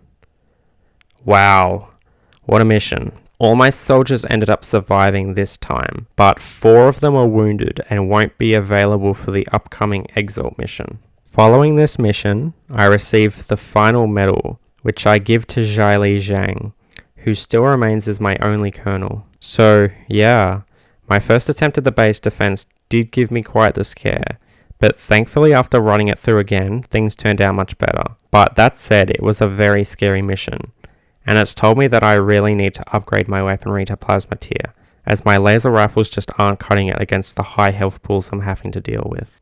Only a day after the base assault mission, another mission pops up. As mentioned earlier, this is an Exalt mission, and basically how they work is you deploy a soldier on a covert op, and then about 6 days later, you have to send in an extraction team. Now with 4 of my soldiers wounded, there's no way I can beat this mission. So I make the somewhat callous decision to abandon my covert operative, Martini, and simply not do the mission, which means that he does technically die. And this really sucks, as I just spent most of my meld giving him gene mods. I hire some more recruits, and out of the 20 soldiers I hire, only 3 end up being supports. I am lucky enough to get another Australian though, who I named Jane Band, and she can be my new dedicated covert operative. Hopefully her fate won't be the same as Martini. As for the other 2, Abanda and Powell, I deploy both of them on my next mission, so let's see how they go. Now I've sent Xylee to the newly constructed psionic labs for testing, so she's not on this mission. But I have 3 majors in Sing, Huang, and Long Zhang, and a captain in Sumard, so I'm not expecting trouble. But this mission was, well, it didn't go well. See, I spend a couple minutes advancing towards the crashed UFO, and along the way I don't encounter any aliens. Not until I've entered the UFO, which is when I trigger every single enemy pod on the map all at once. So I have 3 sectoid commanders, a mechdoid, a cyber disc, 2 drones, and 2 seekers. I start by throwing a smoke grenade with Sing. Abanda then tosses her grenade at the nearest commander, and Powell can finish it off. Huang can take out a drone, and then Sumard and Zhang both just overwatch. Now I was expecting a mind control here, but the first commander attempts mind fray, which fails, and the second one uses mind merge to buff the mechdoid. The second drone then flies in and draws out my overwatch shots, which both miss. And I think my smoke grenade was actually boosting the drone's defense here, so that's annoying. Anyway, it shoots Abanda at point blank range, dealing 3 damage, and then a seeker unveils to strangle her. so she's really having a rough first mission. The Mechdoid moves in and flanks Zhang, then scores a 10 damage crit on him. Yikes.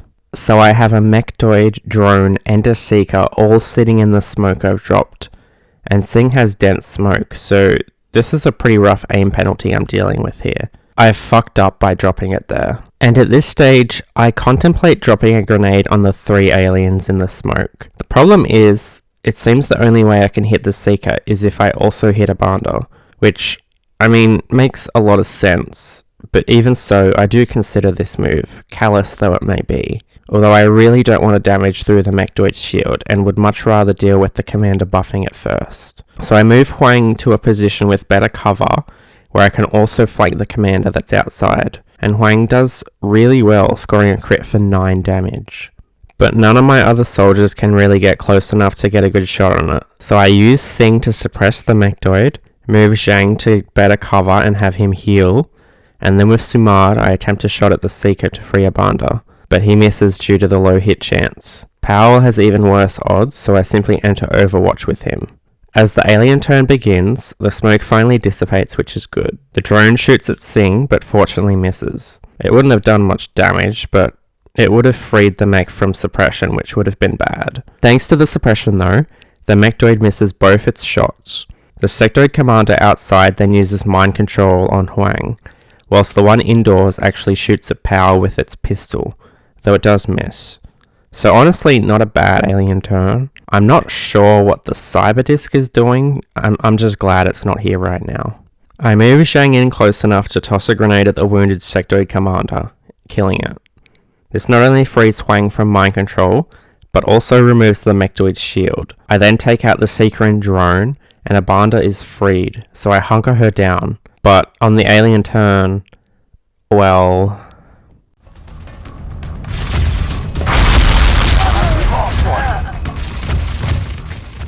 yeah, rip. The Mechdoid then hits Powell for 7 damage. The other commander uses Mind Purge, giving the Mechdoid a shield once more. So I deal with that unit first, dropping a grenade on it, and then moving Samad in to finish it off with his gun. I then unload into the mech with my remaining soldiers, and am able to kill it. The second Seeker unveils, and I send Powell in to kill it. I then take the chance to heal up and reload before moving in to see what the cyber disc is doing. I'm able to wound it with Sing before it flies away somewhere. I send Powell in to scout out its location, and he ends up running an Overwatch shot, though it thankfully misses. I take a couple shots at the cyber disc, wounding it further, before dropping a smoke on my soldiers. The cyber disc then moves in to flank Powell, and even with the smoke, the CD is able to hit him, dealing a 13 damage crit. Rather than dying outright, he goes into bleed out. But when I then kill the cyber disc on my next turn, it drops down and explodes, which actually kills Powell. So, yeah, both my new squaddies died on this one. In some good news though, Long Zhang has now been promoted to Colonel, allowing him to join his sister at the highest rank. I sell some useless artifacts for money, then hire yet more recruits. Exalt steals the one singular dollar I have, and I go to deploy Jane Band. An interesting thing to note here, I have chitin plating. Now what's interesting about that is that I made it for Martini, and he had it equipped when I abandoned him. I haven't built any more since then, so how this is back in my equipment storage is beyond me. But anyway, after the Exalt mission, Huang gets promoted to Colonel, giving me a 3rd Colonel. And with the money from that mission, I hire yet more soldiers, since the last batch only gave me 1 new support. Zhai Li comes back from psionic testing, and she doesn't have the gift. So I send Long Zhang and Huang in next, hoping at least one of them will have it. Pretty soon the second round of testing completes, and Huang ends up having the gift. And with a psionically gifted soldier now found, this run is getting really close to coming to an end.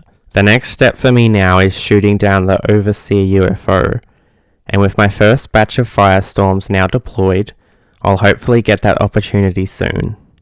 I submit Zhai Li to receive her 5th and final gene mod, Neural Feedback, which causes any psionic attacker that targets her to take damage and have all their psionic abilities put on cooldown. Another Exalt mission hits, and I send my squad in, and by this point I've now unlocked plasma rifles and Titan armor, although I've only been able to afford 4 sets of Titan armor thus far. And so Singh is still equipped in Carapace, and the new recruit Vinogradova is rocking the skeleton suit. And honestly, going into this mission, I didn't think it was going to be very interesting or special, but I think I was just overconfident and underestimated Exalt. I triggered a second pod of Exalt forces before having even killed anyone from the first pod, and I really wanted to toss a grenade at the heavy and sniper in the back, but Singh didn't have a good angle, and Vinogradova was blocked by one of the comm relays that I needed to hack. So instead I had the two of them start shooting. Jai Li took some damage from an Overwatch shot, before getting revenge by killing the shooter with a big crit.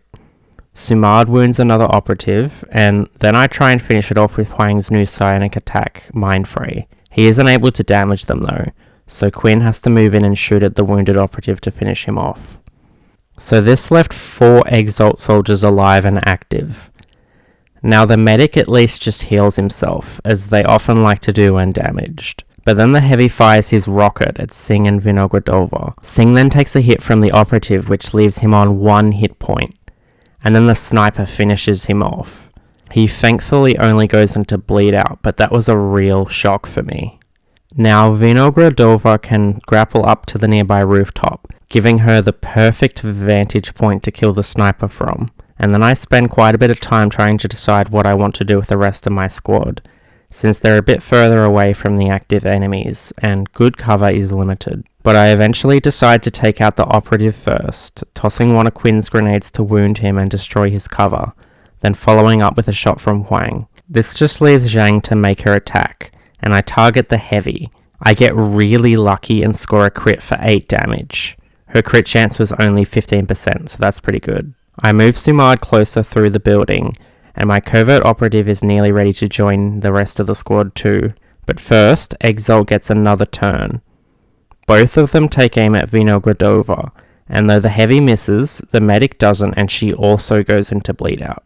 But after that, Jane Band can finally join the squad and hack the first comm relay. I then move Huang in to revive Singh, and then Jai Li can heal him back up to full health. I use Sumard's grenade to guarantee a kill on the heavy, and then I dash Quinn closer. Now since I hacked the comm relay, the surviving medic must reload his weapon before he can attack, and he does exactly that. Then Exalt drops down some reinforcements on the rooftop. Quinn can eliminate the new sniper. Zhang scores another lucky crit on the new heavy, leaving it low enough for Jane Band to finish it. Singh's able to wound the medic, but it survives to its turn and it hits him for 4 damage. But after that, I can stabilize Vinogradova and finish off the medic. And with that, I get a reprieve for the moment. And honestly, the rest of the mission went by fine, and Exalt didn't get a chance to take any more actions, so the mission was a success. Though I did end up with a couple wounded after that. Singh does earn a promotion to Colonel though, and he's actually my first non-medic support to reach max rank, so he's the first soldier I gave Sentinel to. And soon thereafter, I'm able to shoot down the Overseer UFO, which will allow me to continue the story and make my way towards the end of this run. Now with Singh and Vinogradova injured, my squad for this mission includes Jai Li Zhang, Long Zhang, Huang, Sumard, Quinn, and Jane Band.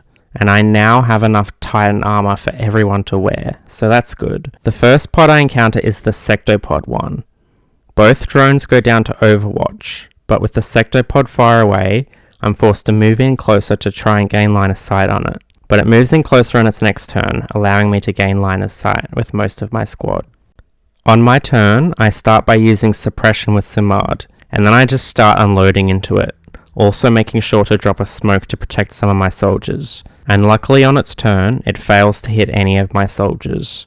I repeat this strategy, using one soldier to suppress while the rest shoot, save for Huang, who drops his smoke. And after a third round of this strategy, I finally kill the Sectopod.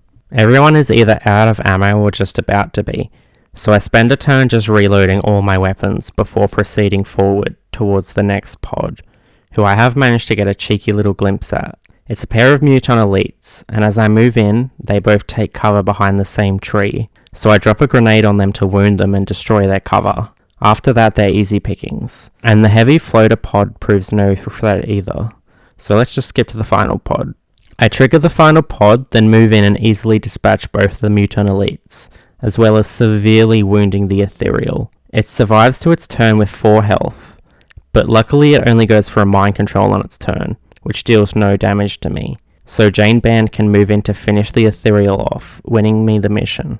Huang gets his first psionic upgrade, and I take Psi Inspiration here, which grants a temporary boost to will for Huang and any nearby soldiers when he uses the ability.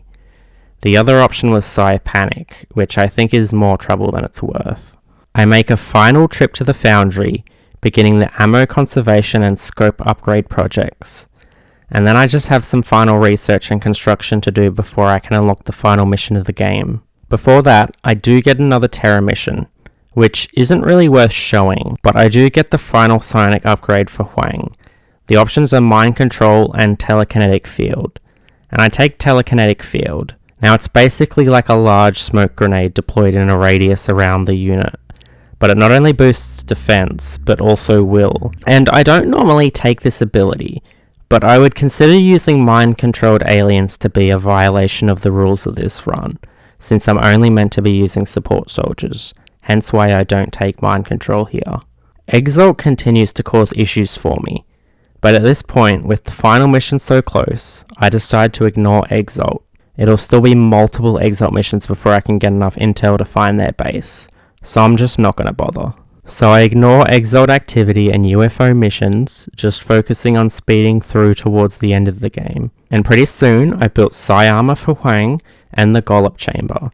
And then I can launch my assault on the temple ship and begin the final mission of the campaign. So here's my team for the final mission. Obviously I have Huang since he's the volunteer this time round. And I have my other 2 medics, Zhai Li and Long Zhang, as well as Singh, Sumard and Quinn. And Sumard and Quinn are both still mages, so I didn't even get them fully ranked up. But I don't think getting everyone to Colonel rank is that important for this run, to be honest. So I've decided to proceed now. The mission begins and I enter the first room, encountering some sectoids and a commander. The commander positions itself where Sumard can flank it though, and he one-shots it. And the normal sectoids are not even worth talking about. 2 cyberdiscs then spawn in, alongside some drones. I take out the first with Huang's Rift attack, and then I wound the second, but don't quite manage to finish it off. The cyberdisc moves in and hits Singh for 9 damage. But then I can finish off the enemies in this section of the map and heal Singh back up to full health. The second room features floaters which prove no real threat, and after eliminating them, chrysalids then spawn in, which also prove no threat, and the thin men in the next section are even easier to dispose of. So that brings us to the 4th section of the map, where I encounter 4 mutons and a berserker. Singh can start things off by tossing a grenade at the berserker and a nearby muton. Quinn and Long Zhang both have flanking shots on mutons, but each of them only deals 7 damage to their respective targets, and so both of those mutons survive. But Sumard can target the one Singh wounded to finish it off. Zhai Li then hits the berserker again, and with Huang I take aim, but he misses the 92% shot. The berserker on its turn punches Sumard for 10 damage, seriously wounding him. Then a muton rushes over to flank and he shoots Sumard dead. Long Zhang and Quinn take big damage from the mutons near them as well, so not a great turn overall. But then I can take out the mutons and berserker. I heal Long Zhang and Quinn, but unfortunately there's nothing I can do for Sumard. I just have to proceed with this mission despite his loss. Once I'm ready, I move up to trigger the pod of 2 sectopods. I get Quinn to suppress the farther one, whilst I use Huang's Rift to damage the nearer one. Zhai Li drops her smoke to protect the squad, and then both Long Zhang and Singh deal some damage to the sectopods. Between the smoke and the suppression on one of the sectopods, they thankfully aren't able to land any hits on my squad, and then the nearer robot takes additional damage from the Rift. With its health so low, it only takes a few shots to kill it, leaving me with just 1 active enemy, and I elect to suppress the remaining sectopod and then drop another smoke on my squad. And I pretty much just sit there and repeat that strat until I eventually deal enough damage to destroy the sectopod. And I mean, one advantage of having a full squad of supports is you can pretty much spam as much smoke as you need to. Now, as soon as the sectopods are destroyed, 2 Muton elites spawn at the back of the chamber, so I advance towards them. Thanks to more smoke, the first one misses its shot against me as it approaches, and I easily take it out. And then I can use a rift to one-shot the second elite. I take a few turns to move everyone into position to enter the final chamber, making sure to reload everyone's weapons. And before moving in, I use Psi Inspiration on the full squad to boost their will. I move in, spawning in the final enemies of the game. I use Huang's Rift once again and kill the Muton elites instantly. And yeah, this ability is insanely overpowered. I take a few shots at the Uber Ethereal, though only Zhai manages to land a hit, dealing 7 damage. I then use Quinn to drop a smoke grenade for some reason. I mean, I'm pretty sure that's going to be useless against the Ethereal, so I think I just made that move out of habit. The Uber mind controls Zhai, but you may remember I gave her a gene mod that would cause feedback damage to psionic attackers. Well, yeah, that triggers and the Uber takes some damage. And it's pretty funny that he targets the only soldier who had that gene mod. Both of my other Ethereals use their rift attacks against my soldiers. But since the damage is lower against higher will targets, their rifts only do 4 damage to each soldier they hit. I'm pretty sure my Psi Inspiration boost was still active at this point, so that probably helped. Now I need to move my squad out of the range of the rifts, otherwise they'll take more damage. I move Huang to the upper level on the right and use Mind Fray against the Ethereal there. I move Longzhang up there too and have him heal himself. And then Quinn and Sing I end up dashing upstairs as well. Although Sing ends up on the left side, cut off from the rest of the squad. The Ethereal on the right attempts to mind control Huang, but fails. However, the one on the left succeeds its mind control attempt on Sing, bringing him to the enemy side, and the Uber drains some health from Zhai. And then the mind-controlled Zhai runs in closer and shoots her brother for 8 damage. Damn, that's cold. But on the next turn, Huang moves in towards the Uber and lands a hit for 8 damage against it. And then Longzhang can run in and toss a grenade to finish off the Uber and win me this mission and the campaign. So, to answer the question I posed at the start of this video, yes, you can beat XCOM Enemy Within using only the support class, so long as you disregard the starting mission and are prepared for a lot of restarts. As I stated much earlier in this video, I was not at all prepared for how hard this challenge would be. I think the ease of the Assaults Only challenge lowered my expectations of how difficult this would be. But yeah, it took me 17 attempts to beat this challenge. Now, that said, 4 of those attempts ended after the starting mission because I didn't roll a support soldier out of the starting soldiers that got promotions. And on attempt 16, I played way too cautiously, skipping the first UFO crash site before realizing I needed to take the risk and hit it. And so I restarted that one without officially reaching a game over. Now I have to say, there was a lot of luck and RNG that went into winning this challenge. And I mean, this is XCOM, so there's always going to be luck and RNG no matter what. But this challenge in particular required a lot of luck, especially in the first few missions of the game when you're stuck with a single soldier wielding an assault rifle. You're very much dependent on good luck to score kills. Although, having said that, I did have some bad luck even in my winning attempt.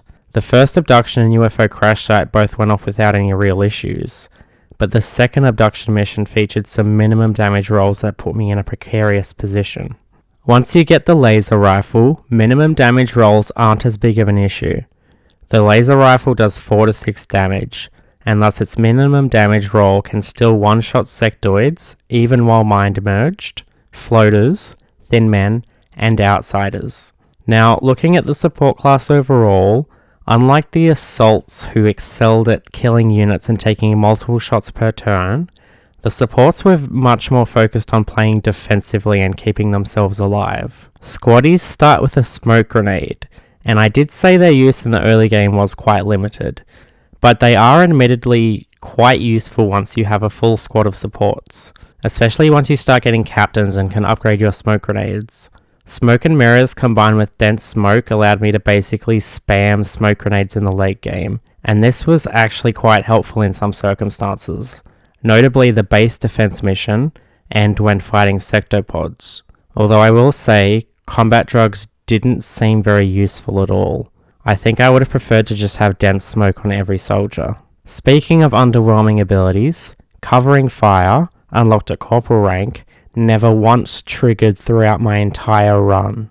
Now, maybe it could be useful, I don't know, but in my experience it was pretty much useless, and in fact taking it just annoyed me as I soon found that the soldiers I gave covering fire struggled to keep up with my other soldiers who had Sprinter.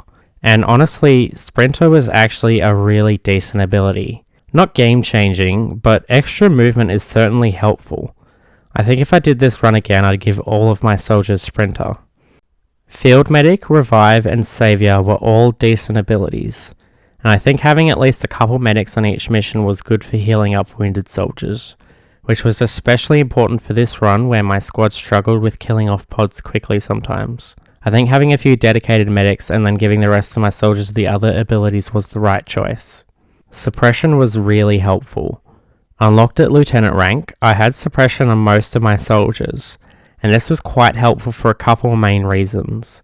Firstly, it was my only safe means of removing Overwatch, so this ability was useful for avoiding taking reaction shots. Additionally, the aim penalty it inflicts pairs really nicely with the defense boost I can get from using smoke grenades, to keep dangerous enemies with high health bars from dealing much damage. I use this ability a lot when fighting sectopods most notably.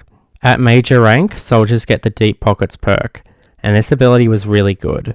It gave my medics yet another use of their medikit, which was handy. But the best thing is, it gave me an additional use of grenades. This came in super handy on the base defense mission in particular. I probably could have made even more use of it through experimenting with different utility items, but honestly, it's hard to pass up on the basic frag grenade and later alien grenades. Now, at Colonel rank, the choice was Savior or Sentinel, and Sentinel was an ability that I didn't end up actually using. I do think this ability is good, but my first Colonels were my medics, who I gave Savior, so I only ended up getting Sentinel on one soldier, and even then it was quite late into the game, so it just didn't end up being used. I imagine it would have been a good ability had I had more chances to use it though. Anyway, I could ramble on for a long time, but I should probably bring this video to a close. My next XCOM video will be the Sniper class solo run, and then after that I plan to do the Heavy class solo run as well, with both of them hopefully releasing this year. If you're still watching, then thank you so much. If you're interested in seeing more XCOM content, then please consider liking the video or leaving a comment. If you want to see the full footage of this run, I'll be posting that on my second channel. Unfortunately, my laptop did struggle at times, so some parts of the footage have some weird audio, and I don't really know if there's a fix for that. But anyway, that's it for this video. I'll see you all in the next one. Goodbye.